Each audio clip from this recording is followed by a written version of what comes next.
Hi, my name's Blair, welcome to my channel, and today I've been inspired to make this video because of my own plight.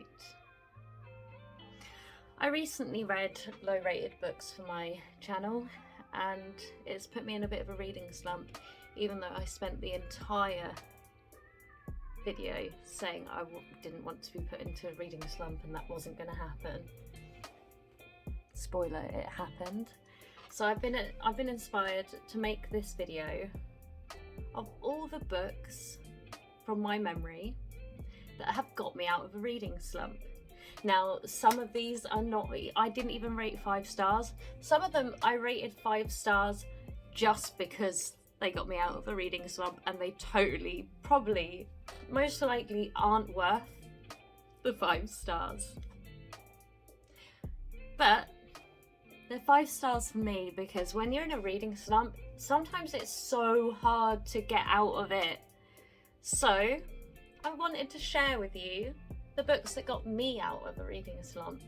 They might get you out of a reading slump, you never know. So let's go.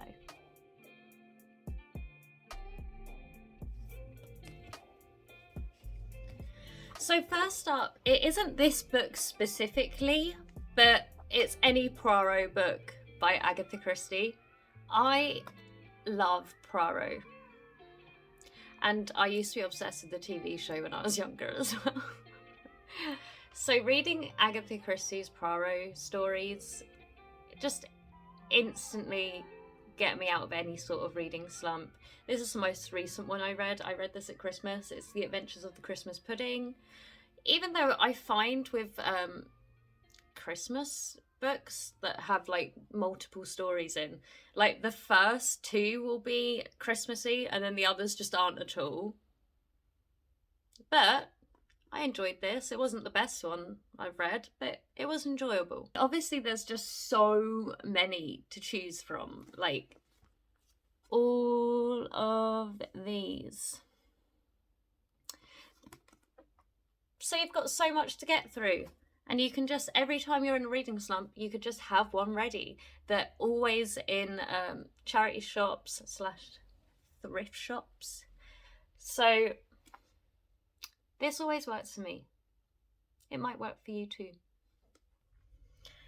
Now this next one I've picked because it's a collection of short stories, and I know that some people don't like short stories, but I find they're quite helpful when you're in a reading slump because you can just read one story a day if you liked, but you tend to end up wanting to carry on if it's a good collection of short stories. So I think that's the key.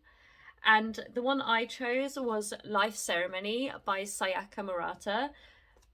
I just find her writing so weird. The stories in here are so bizarre, but you just want to keep reading. It's like, you know, if you see something that's like gross or shocking, but you just can't not look. That's what her writing makes me feel like. This is so weird, but let me see. And I love this. The beginning was stronger than the end. Like the first few stories really kept me turning the pages, but after that it teetered off a bit. But in general, this is like, if you're in a reading slump, grab some short stories, as long as they're going to be like what you would enjoy. But if you want something really bizarre, Life Ceremony. It's a really great one. I read this over last summer. Moving on to the next book. The next book is another murder mystery book, but it's not like, it's on the same vine as like Agatha Christie, but it's not like I could pick up any, like Agatha Christie, I could pick up anything, and yeah. But it's the Honjin Murders by Seishi Yoko Mizo. I hope I said that somewhat correctly. This was a great little read. I just needed something quick, snappy, get my brain back in gear, and this murder mystery really kept me guessing, and it's a classic, like such a classic. So if you haven't read this, I would say this is Japan's Agatha Christie, is Seishi Yoko Mizo. Really talented, brilliant writing, fun experience. There is more by him that I want to read.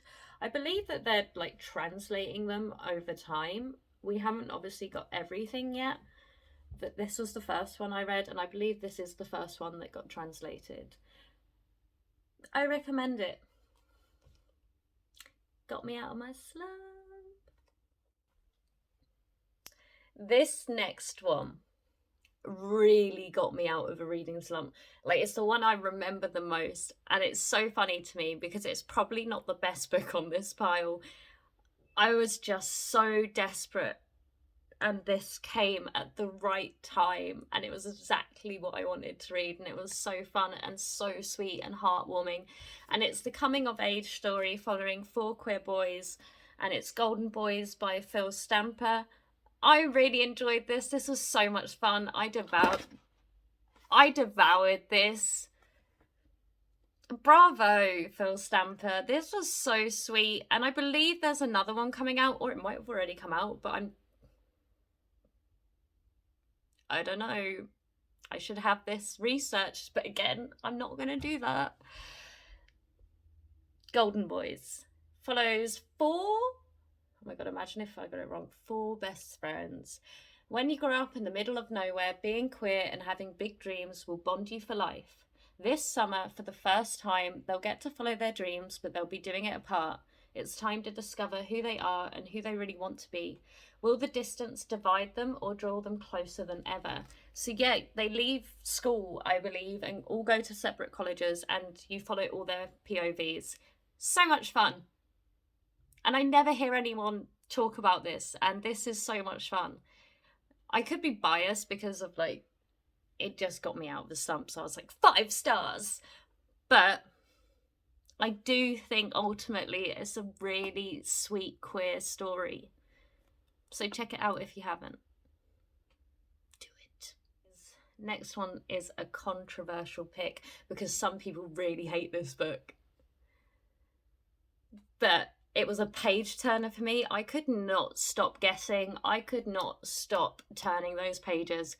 I needed to know what was going on. And then I finished the book and I was online like, what is going on? And it is Bunny by Mona Awad.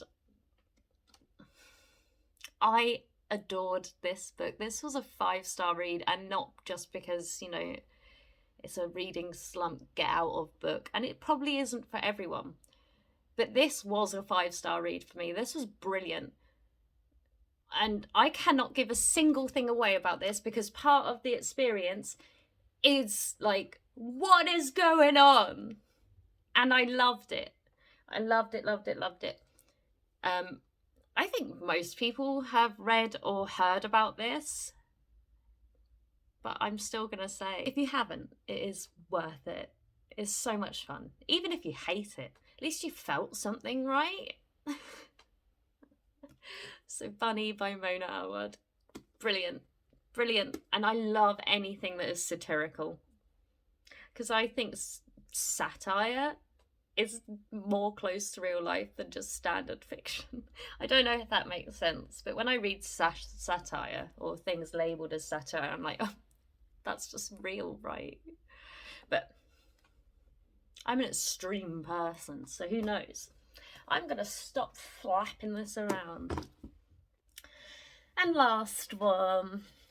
This didn't originally get me out of a reading slump, but when I reread it, it was to get me out of a reading slump. And I've reread this book like 3 times.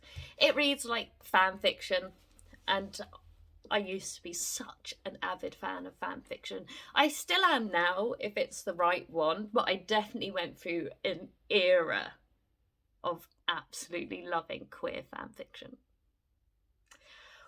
What a time. What a time. And that's Red, White and Royal Blue by Casey McQuiston. I love this. This reads like just AO3 fan fiction, but in the best way. That's not an insult. I know there's some bad writing on there, but there's also some brilliant writing on AO3. So when I say that, I mean it in the most highest regard. But yeah, I just gobbled this up. I absolutely loved reading this. This was so much fun. But I do have the opinion that she hasn't written anything great since. Like, this was it. This was it. Crowning Glory, Holy Grail. Where do you go from here? Like, where do you go from here? So I think that's what it is. But that's just my opinion. Like, obviously, if you love other stuff she's written, that's great. But everything else that I've read has been like, not as good as this. But that's the problem when you have something that's so good and like loved. It's really difficult to then create that again. So, oh yeah, I didn't even tell you anything about this because I just assumed that like most of these books people know. This follows the first son of America and the Prince of England and their romance.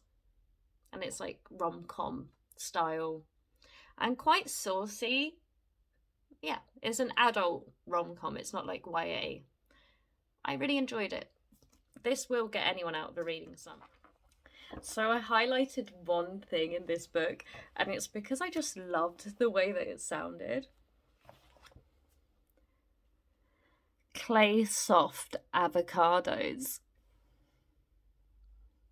I just be highlighting. I was going to say vibes, but is that even a vibe? Clay soft avocados. Anyway, they were the books that have got me out of a reading slump within the last like couple of years, I would say. Sorry about the lighting in here. It's making me look awful, but I've got nowhere else to film today. This is it. Need to get my videos out. Oh, and I'm currently reading The Virgin Suicides.